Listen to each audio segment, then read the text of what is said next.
Olá telespectadores, bem-vindos novamente ao programa CPLP na GMN. Como já sabemos, este programa tem como objetivo apresentar-vos as últimas informações ocorridas na comunidade dos países de língua portuguesa. Iniciamos com a primeira informação. Em Moçambique, a ilha da Irmã Rosa salvou 200 pessoas das inundações, mas agora há fome. Se a gente observa, lá é o rio. Então lá embaixo era água, por aqui tudo, em volta tudo. Chegando aqui, que é o ponto mais alto que está a igreja e a escola. Então o ponto de refúgio nós encontramos aqui, as pessoas que a casa ia entrando água, eles já iam vindo para a escola. Então nós recebemos ontem 215 pessoas, mulheres, homens e crianças, né? Chegaram aqui sem nada, com uma esteira, um balde, 2 ou 3 panelas e mais nada, nem uma peça de roupa. Estavam tão encercados que as salas ficaram todas molhadas porque elas escorriam água, recorda a irmã Rosa Martins da Silva. Eram quase 5 horas da madrugada do passado domingo, quando recebeu o aviso da administradora da aldeia. A chuva era demais e era preciso abrir as portas da escola para acolher a população que fugia de casa. 4 irmãs da congregação das Irmãs Servas da Anunciação entraram então nas 24 horas mais difíceis de que se lembram. Nestes 4 anos já viu muitas inundações? Não, essa grande assim é a primeira vez, né? Primeira inundação, sim. Das outras vezes que há cheias, quantas famílias costumam acolher aqui? Geralmente, o máximo 20 famílias, né? Nesse período quando acontecem as cheias. Mas não tantas pessoas como foram dessa vez, né? Agora são quantas? Agora nós temos aqui, ontem o credenciamento chegou a 230 pessoas, mas já estamos sabendo que já chegou mais, que nós precisamos continuar o credenciamento. Se não fossem os telemóveis e nós tivéssemos gritado muito, ligado e chamado as pessoas que conhecemos, teríamos passado um pouco pior ontem, né?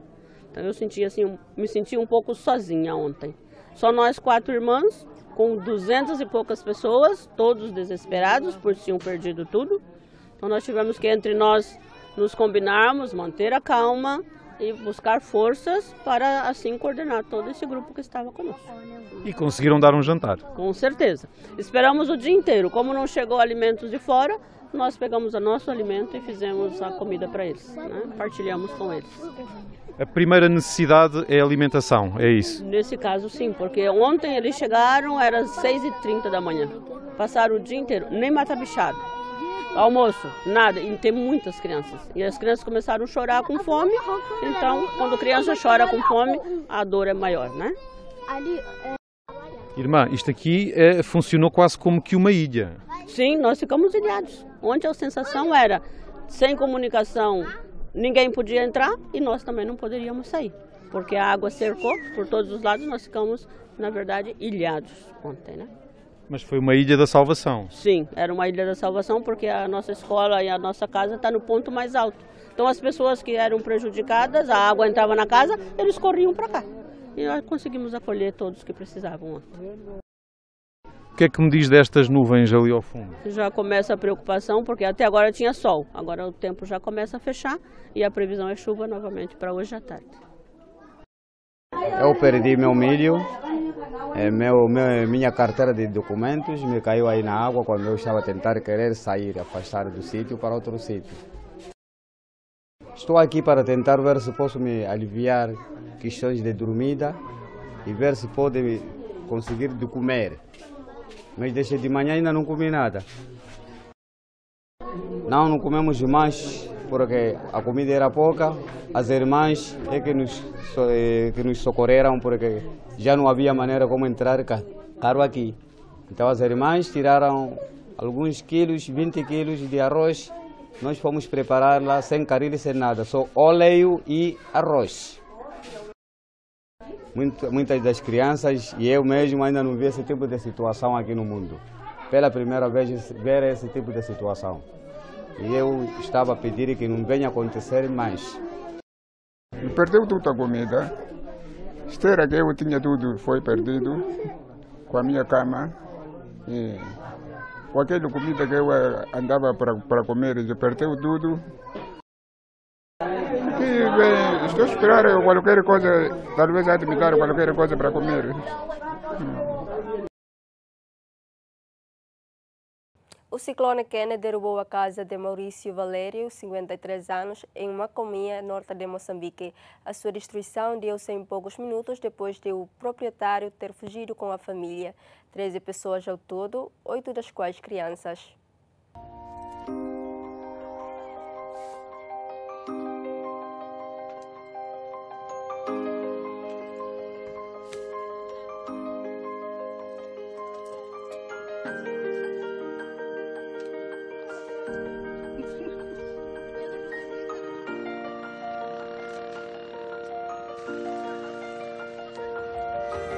Perdi tudo.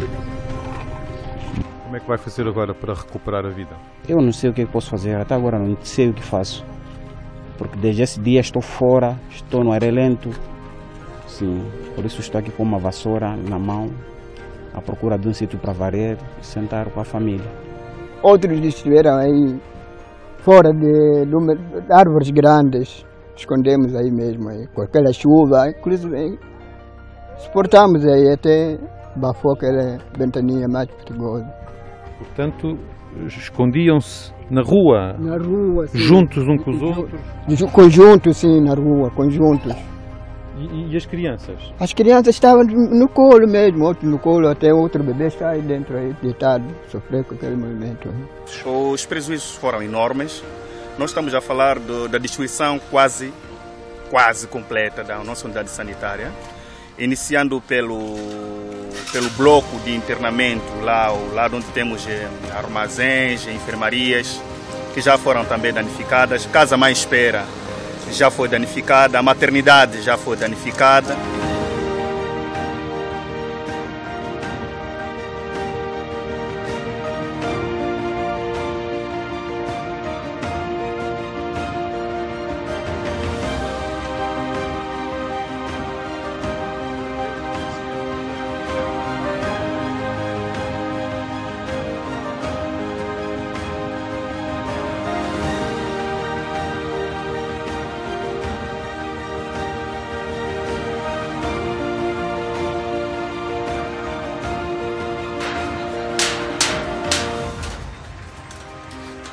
A principal estrada de ligação de Pemba ao resto de Moçambique está cortada devido a cheias na região provocadas pelo ciclone Kenneth. A chuva forte que caiu na capital provincial de Cabo Delgado encheu uma zona baixa de 3 hectares de pastagens a cerca de 15 quilômetros da cidade. Apesar de sinais de erosão, o pavimento da estrada permaneceu intacto. A corrente que, entretanto, surgiu após as cheias abrandou durante a tarde. Embora a polícia impedisse que os carros se aproximassem da zona coberta pela água, os veículos tentaram a sua sorte. Não só viaturas, mas também pessoas transportando bagagens ou com bebês ao colo fizeram a travessia a pé. A cidade foi também palco de cheias provocadas pelo ciclone. As previsões apontam para um abrandamento da precipitação em Pemba. Está previsto que a corrente que submergiu a Estrada Nacional 1 desapareça nas próximas horas. Apesar de o ciclone Kenneth ter dissipado no passado sábado, causou chuva intensa em diversas zonas das províncias de Cabo Delgado e Nampula. Pemba tinha escapado ao ciclone em terra, mas este acabaria por atingir a região. O ciclone Kenneth atingiu pela primeira vez o norte de Moçambique, onde provocou 5 mortos, segundo números oficiais. Decorrem nesta altura o levantamento dos estragos. Quase 3.500 casas foram parcial ou totalmente destruídas. Pelo menos 16.000 pessoas foram afetadas pelo ciclone e há mais de 18.000 pessoas em 22 centros de acomodação. A rainha Letícia de Espanha e o chefe de Estado moçambicano Filipe Nyusi manifestaram a intenção de reforçar as relações entre os dois países. Ambos destacaram como prioridade a cooperação bilateral a nível empresarial. A rainha Letícia de Espanha iniciou hoje uma visita de 3 dias a Moçambique para expressar a sua solidariedade para com o povo moçambicano, na sequência da passagem de 2 ciclones no centro e norte do país. É para nós um gesto muito importante de solidariedade e, sobretudo, abre também uma nova página na história das nossas relações bilaterais, com o desafio que acabou sendo aventado para uma cooperação econômica na base empresarial, que pretendemos que seja promovido nas relações entre Moçambique e Espanha. Vai ter a oportunidade de visitar a província de Sofala, mais concretamente a cidade da Beira, e vai visitar o Dondo, onde estão a ser implementados projetos no âmbito da cooperação entre Moçambique e o Reino de Espanha. Depois do encontro com o chefe de Estado moçambicano, Filipe Nyusi, no Palácio da Ponta Vermelha, em Maputo, Letícia viajou até ao distrito de Manhissa, a 70 km da capital, onde visitou centros de pesquisa locais e se inteirou sobre as ações humanitárias espanholas no combate a doenças naquela região. O autarca da Beira de Moçambique, Davi Simango, convidou a rainha espanhola Letícia Ortiz a apoiar o projeto da reconstrução da segunda maior cidade de Moçambique. Recorda-se que a Beira foi fortemente destruída pelo ciclone Idai há um mês e meio. Durante a conversa, portanto, o governador deu a explanação geral daquilo que foi o feito da província.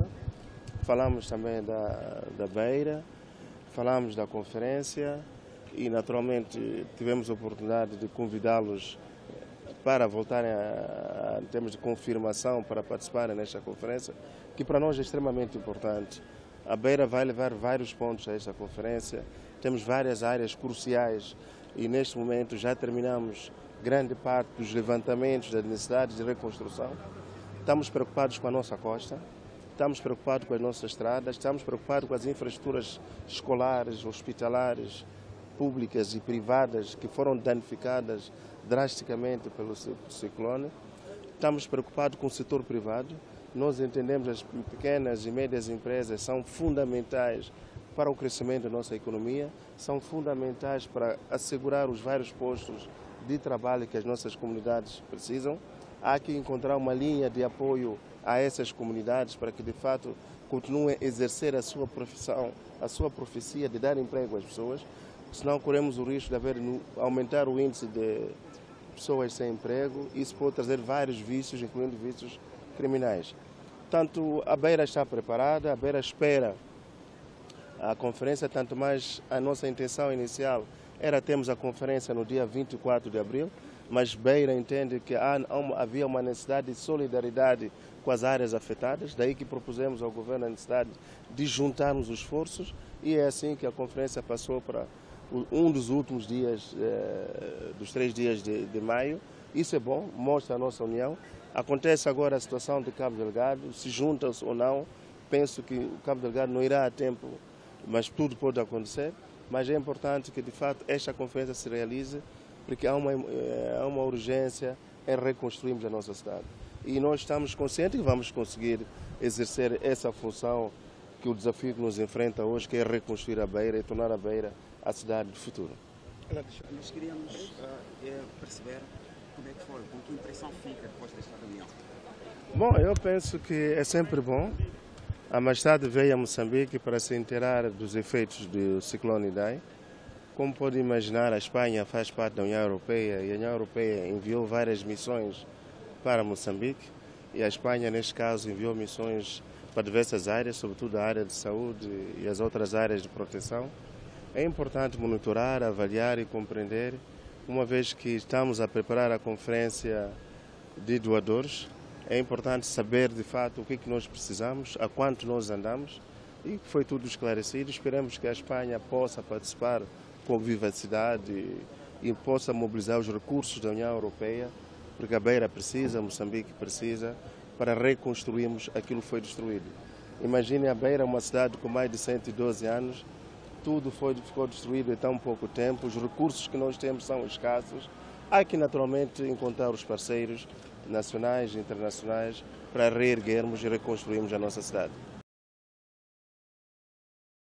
O ministro das Relações Exteriores do Brasil, Ernesto Araújo, afirmou esperar que os militares venezuelanos participem no processo de transição democrática do país vizinho.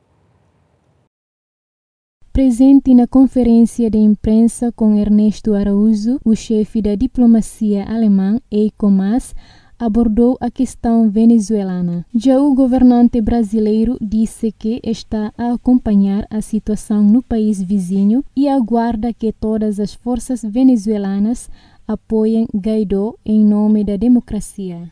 É positivo que haja um movimento de militares que reconhecem a constitucionalidade do presidente Juan Guaidó, com esse dever constitucional de lealdade ao presidente legítimo. Precisamos ver a dimensão disso e o Brasil, evidentemente, desde o começo, apoia o processo de transição democrática e espera que os militares venezuelanos sejam parte desse processo de transição democrática. Continua havendo uma perspectiva concreta de chegarmos a uma evolução democrática na Venezuela, com base naquilo que já está sendo feito, né, na pressão diplomática, pressão política e algumas sanções econômicas. E o que está acontecendo hoje, nós temos que acompanhar, como dizia, praticamente minuto a minuto para ver a evolução e nos posicionarmos nisso, mas a nossa posição de base continua sendo, evidentemente, a de apoio ao processo de transição, conduzido pelo presidente encarregado Guaidó, e, como dizia, com a expectativa de que todas as forças venezuelanas atendam a esse chamado pela democracia.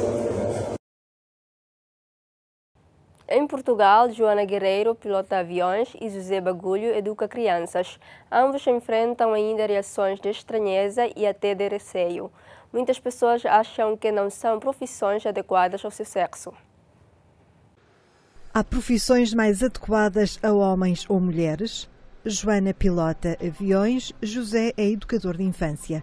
Ambos ainda enfrentam reações de estranheza e até de receio por parte de quem acha que não são profissões adequadas ao seu sexo. As profissões não têm sexo, as profissões são para pessoas. Este é o mote escolhido pela Comissão para a Igualdade no Trabalho e no Emprego para a campanha que este ano marca o Dia da Trabalhadora e do Trabalhador.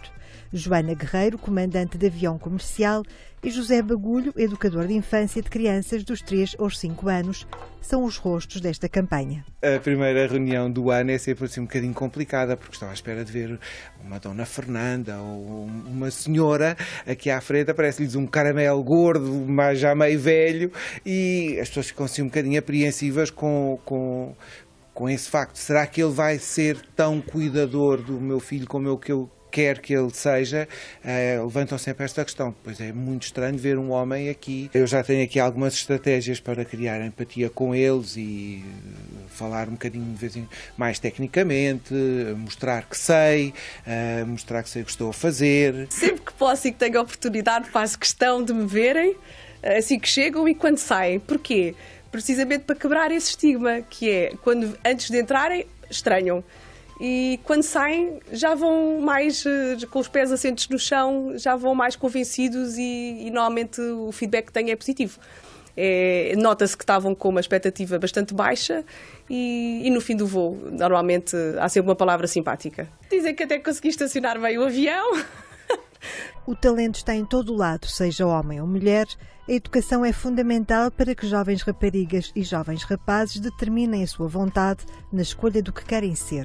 Claro que sinto que tenho que provar que sou tão bom como a desempenhar o meu papel como uma mulher, sem dúvida nenhuma. Para os pais, para os colegas, mas aqui há duas coisas diferentes. Para os pais eu parto de uma expectativa baixa, para as colegas eu sou um cromo difícil da coleção, portanto a expectativa é muito alta. Tenho as minhas colegas pioneiras na aviação, quer na parte militar, quer na parte civil, que tenham, em conversa com elas, notei muito que elas tinham que obviamente ser melhor, precisamente para não serem tratadas diferentes, ou seja, o que elas queriam ser iguais, mas para ser iguais tinham que ser melhores.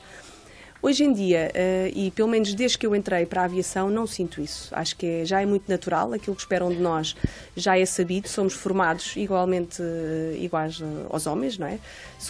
A nossa função é pilotos e somos treinados e formados enquanto tal, sem qualquer distinção de ser rapaz ou rapariga.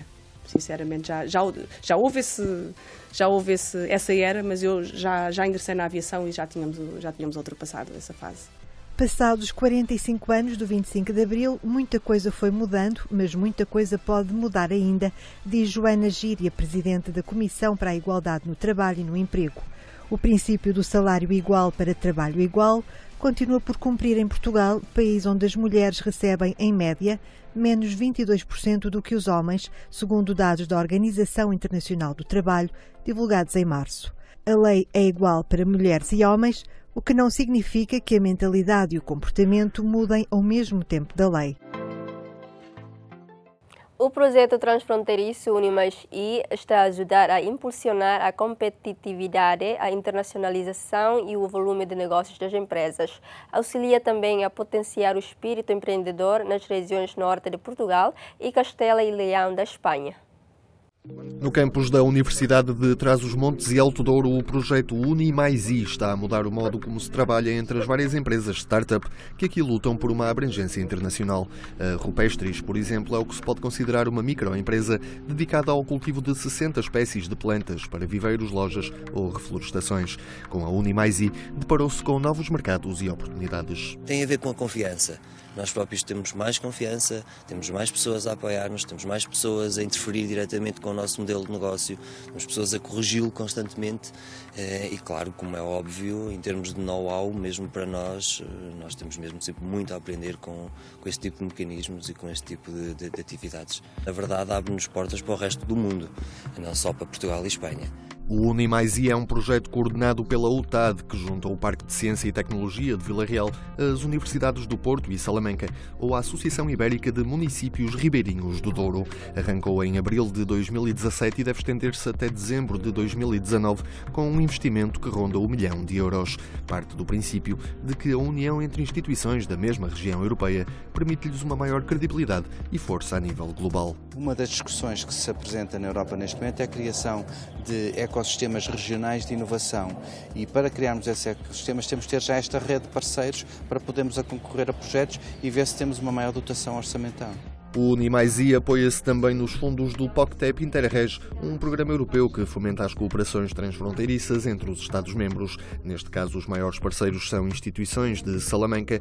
Mesmo que as empresas não vinguem, a aprendizagem aqui obtida pode sempre abrir portas além fronteiras. Neste momento temos, de facto, alguns empreendedores que estamos certos que, de facto, virão a desenvolver as suas empresas, outros empreendedores, não podemos dizer isto com tanta segurança, mas mesmo que não tenham ou que não vão construir a breve trecho a sua empresa, julgo que a formação que o projeto lhes proporcionou, de facto foi uma mais-valia para, não podendo construí-la agora, poder eventualmente vir a construí-lo num futuro próximo. O projeto está a apoiar, por enquanto, 30 empresas e 30 empreendedores dos dois lados da fronteira. No Régia Douro Parque, os negócios passam por produtos biológicos, serviços digitais ou produção industrial. A aposta forte é no setor agroindustrial, com enfoque em especial no setor vitivinícola. Temos depois também um lagado de azeite, temos uma empresa de fumeiros, empresas de transportes. Nos outros espaços temos a incubadora, onde hoje temos uma forte presença de empresas das novas tecnologias. Tecnologias como as exploradas pela Blim, uma agência de marketing digital que trabalha de Vila Real para toda a região norte. A aprendizagem com outras empresas do Régia Douro Parque abre também perspectivas de maiores mercados. Temos-nos beneficiado muito porque, como podem ver, somos uma empresa relativamente jovem, temos também muita inexperiência, temos vontade de trabalhar, mas há muitas coisas que nós não sabemos, não é? Temos que basicamente ir absorvendo conhecimento e o facto de podermos partilhar outras experiências com outras áreas de negócio, outros modelos, faz com que nós também consigamos enriquecer um bocadinho aquilo que é a nossa forma de trabalhar. Portanto, desse ponto de vista tem sido a principal vantagem. Percebe-se também nesta empresa de energias renováveis que há ainda muito a explorar na colaboração com parceiros espanhóis. A Objetivo Verde fabrica e instala equipamentos de energia solar, eólica ou de biomassa. Muitas vezes o que lhes falta há de sobra em Espanha e o que falta no país vizinho encontra-se em Portugal. Os espanhóis têm uma característica muito boa, que são muito dinâmicos, sem dúvida alguma, e têm muitas boas ideias. E nesse aspecto nós podemos ver, a única maneira de nós podermos arranjar alguma competitividade é ver o que é que eles não têm e nós arranjarmos a outra maneira por trás. Eu estou a falar no tipo de instalações que nós fazemos, que era, usávamos muito o alumínio para suporte, mas estamos a arranjar maneira de dar a volta, porque eles têm muito material a melhor preço que nós.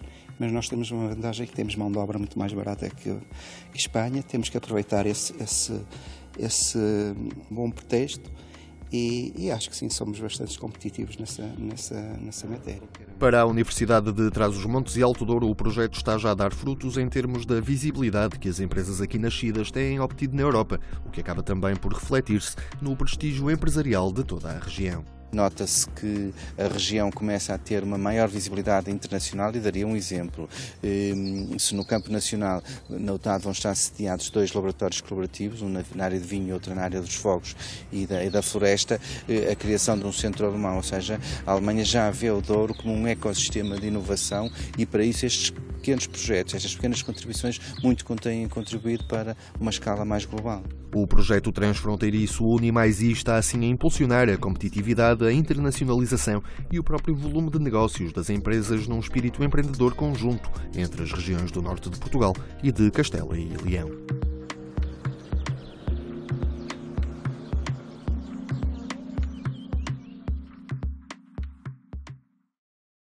O embaixador português em Jacarta considerou que a evolução econômica de Portugal e a atual realidade do país são ainda desconhecidas na Indonésia.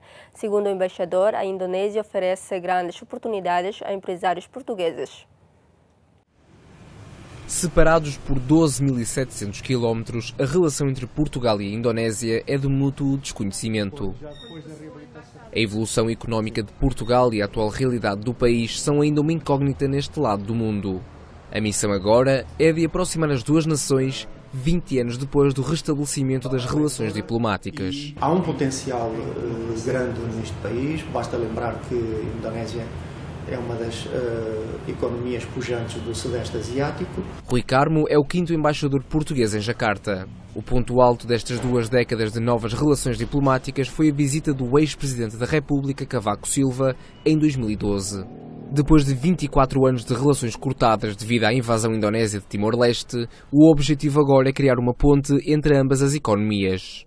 Há, de facto, um conjunto de oportunidades que julgo poderão ser exploradas pelos nossos empresários. Um país com mais de 260 milhões de habitantes, espalhados por mais de 17 mil ilhas, representa um grande potencial económico para Portugal.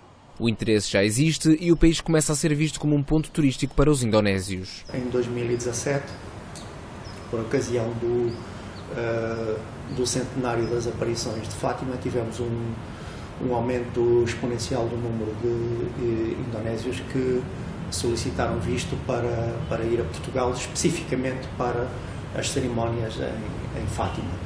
Os próximos anos podem melhorar ainda mais os laços entre os dois países, em particular em 2020 e 2021, quando também na Indonésia se celebram os 500 anos da viagem de circunnavegação. O Laboratório Ibérico Internacional de Nanotecnologia em Braga, Portugal, está a desenvolver energia, meio ambiente, saúde ou alimentação para detectar células cancerígenas em fluidos, como por exemplo o sangue. Energia, meio ambiente, saúde ou alimentação são apenas algumas das áreas que estão a ser desenvolvidas no Laboratório Ibérico Internacional de Nanotecnologia. Estamos trabajando en dispositivos para la biopsia líquida, es decir, dispositivos miniaturizados, más baratos, para detectar células cancerosas en fluidos, como por ejemplo la sangre. Tenemos tecnologías patentadas y diseñadas, por ejemplo, para identificar billetes falsos, sensores para detectar, por ejemplo, el grado de madurez en la uva, sensores para identificar fraude en aceite de oliva o en vino, sensores para monitorizar a qualidade del agua de bebida. O nosso projeto é a utilização de recursos de origem marinha e reaproveitamos esses recursos para a aplicação a nível dos alimentos. Um dos objetivos é aumentar a qualidade dos alimentos, bem como aumentar o seu tempo de vida. Pues desarrollamos dispositivos para diagnóstico de enfermedades mayoritariamente, diagnóstico temprano e que nos permitan dar um tratamento personalizado a los pacientes.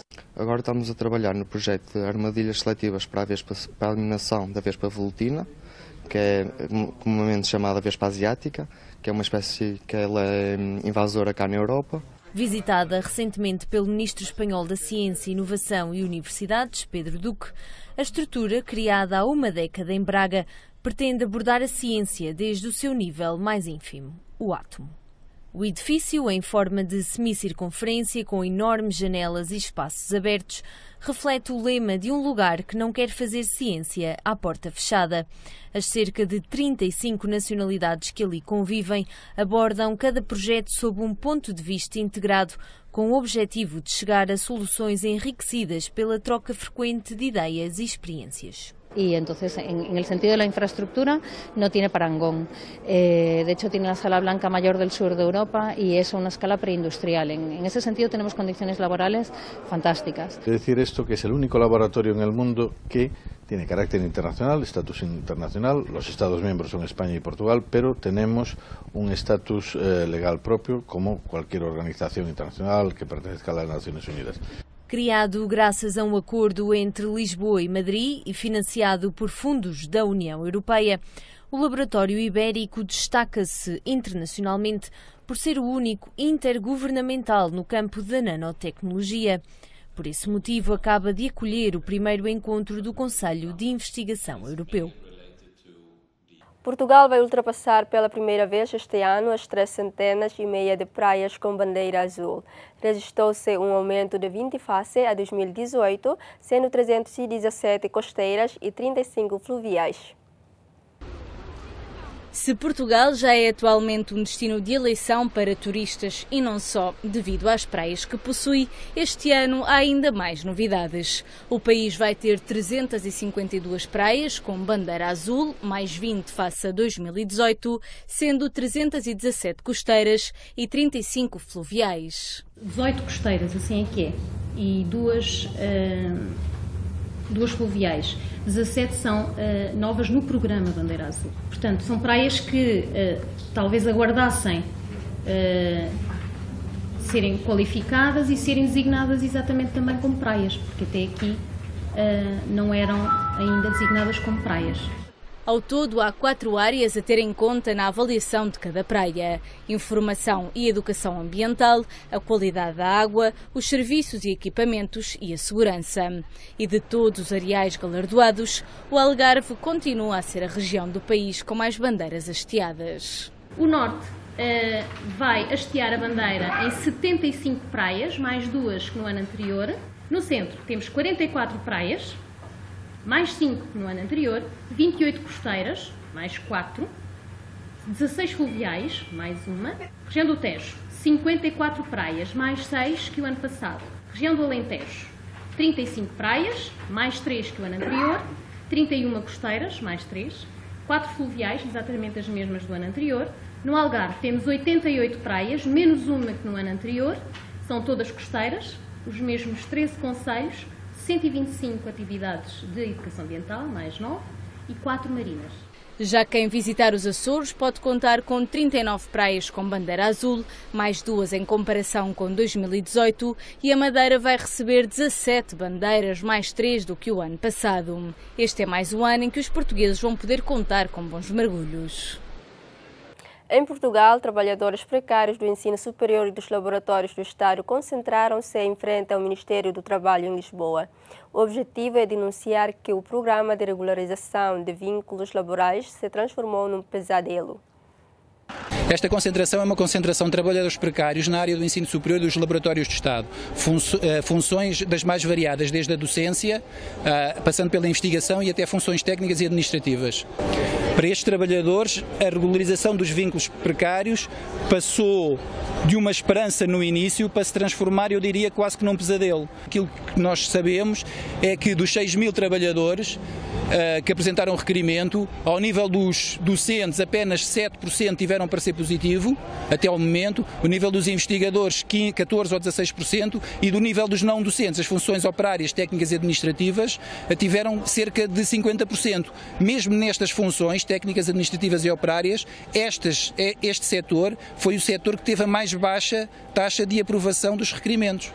A avaliação que a FEMPRO faz é extremamente negativa. Transformou-se tanto de uma esperança para um pesadelo, e eu diria mais, diria que este pré-PAP no setor do ensino superior e ciência se transformou numa verdadeira farsa. São vidas que continuam pendentes, estão suspensas, aliás, porque nem os concursos do pré-PAP abrem e muitos deles nem sequer conhecem as homologações, muitos deles continuam sem saber o que é que vão fazer no dia da manhã. Há muitas respostas negativas ao nível do ensino superior e de ciência, apesar de serem trabalhadores que claramente respondem a necessidades permanentes das instituições, seja nos laboratórios do Estado, seja nas universidades e nas unidades de investigação. A cada posto de trabalho permanente tem de corresponder um vínculo efetivo, é por isso que eles aqui estão hoje a manifestar-se em frente ao Ministério do Trabalho e, naturalmente, o PCP tinha que estar presente, solidário e a apoiar esta luta. Vimos aqui hoje perguntar ao Ministério se tem respostas a um conjunto de problemas que nós aqui colocámos na última vez que aqui tivemos, nomeadamente relativamente à AMF, as questões do seu futuro, quanto ao investimento, quanto à admissão de trabalhadores, quanto a uma solução para nós é essencial para que a empresa se possa desenvolver e que se possa resolver um problema da recuperação do material circulante da CP, que é a integração da AMF na CP, e por outro lado também colocarmos hoje aqui esta reivindicação que é necessária para todo o setor ferroviário de admissão de trabalhadores. Há falta de trabalhadores nas empresas, por isso hoje há trabalhadores que estão em greve porque já não se aguentam as condições de trabalho e a sobrecarga de trabalho que existe, nomeadamente agora desde a entrada em funcionamento deste novo conceito de passe social, por exemplo, que há uma maior procura. Portanto, entendemos que efetivamente é preciso que haja uma visão estratégica para o setor ferroviário e que simultaneamente sejam cumpridos os acordos que foram firmados o ano passado, quer na CP, quer na AMF. Portanto, na CP já deveríamos ter terminado um processo negocial em 30 de setembro do ano passado e ainda não começou. Aparentemente, será hoje o início aqui até numa reunião da parte da tarde, e na AMF esse processo negocial está suspenso desde setembro unilateralmente pela administração. O secretário executivo da CPLP afirmou que vai em breve haver uma maior facilitação na circulação de cidadãos no espaço lusófono. Sublinhou que todos estão a trabalhar nesse sentido. Hoje em dia a CPLP está muito valorizada no plano internacional. Há cada vez mais um maior número de países a quererem fazer parte como associados do grupo CPLP. Nós somos neste momento 9 Estados-membros, temos 18 observadores associados, mas há cada vez um maior número a quererem pertencer à CPLP. Isso é um interesse internacional crescente pela CPLP, isso portanto no plano político e diplomático. Agora, há que aproximar a CPLP das pessoas. As pessoas têm de sentir concretamente a importância da CPLP. E, nesse sentido, estamos a trabalhar numa série de projetos que eu penso que terão desenvolvimentos muito positivos nos próximos tempos. Os projetos têm a ver, sobretudo, com mobilidade. Isto é, a possibilidade dos cidadãos da CPLP circularem melhor no espaço de CPLP. Isso tem a ver com a mobilidade de estudantes, tem a ver com a mobilidade de empresários, tem a ver com a mobilidade dos cidadãos comuns. É um projeto ambicioso, que com certeza que dará os seus frutos e vem no sentido daquilo que eu estava a referir, aproximar a CPLP dos seus cidadãos. Eu penso que sim, que a breve prazo haverá uma maior facilitação na circulação de cidadãos no espaço CPLP. É isso que estamos a trabalhar, é isso que Cabo Verde está a trabalhar enquanto presidência e Angola, enquanto futura presidência, também trabalhará nesse sentido. O fotojornalista do Jornal de Notícias de Portugal, Leonel de Castro, venceu o Prémio Estação Imagem 2019 Coimbra. A sua vitória deveu-se a um trabalho efetuado sobre o papel social dos cuidadores informais intitulado Almas. É a primeira vez em 10 anos do Prémio Estação Imagem que um fotojornalista vence os 2 principais galardões. Repórter fotográfico do Jornal de Notícias, Leonel de Castro venceu o Prémio Estação Imagem 2019 Coimbra com um trabalho sobre o papel social dos cuidadores informais, intitulado Almas. Este trabalho surge na sequência de uma conversa com o meu professor de jornalismo, o professor Mário Cláudio, onde ele me propôs fazermos um trabalho em conjunto. Portanto, ele sabia que eu gosto de trabalhar este tipo de temas e ele um dia convidou-me para fazermos um trabalho à volta das pessoas que sofrem com o sofrimento dos outros. São pessoas que deixam as suas vidas profissionais para cuidar daqueles que mais amam. Com este trabalho, o repórter quis chamar a atenção para os cerca de 800 mil cuidadores informais em Portugal. Com Mulher Berber, Leonel de Castro venceu o prémio de fotografia do ano com uma imagem que apela ao fim da violência de género. A mulher muçulmana tem, infelizmente, mais deveres do que direitos e está sempre submetida aos ideais do marido. Portanto, desde a própria indumentária, desde a autorização para sair de casa ou nas decisões mais básicas, portanto, do seu cotidiano. Todos os dias somos confrontados com notícias de mulheres violentadas, de mulheres assassinadas pelos maridos e está na altura de dizermos basta, portanto, a este tipo de crimes. O Festival de Fotojornalismo arrancou esta terça-feira em Coimbra com 9 exposições, uma das quais junta o trabalho de vários repórteres em torno da passagem do ciclone Idai em Moçambique. As 9 exposições do festival vão estar patentes em diversas salas de Coimbra até dia 21 de junho. Foram as informações dadas nesta edição. Não se esqueçam de acompanhar o programa CPLP na GMN, às segundas e quintas, às 5 horas da tarde, e repetição às terças e sextas, à mesma hora. Até a próxima.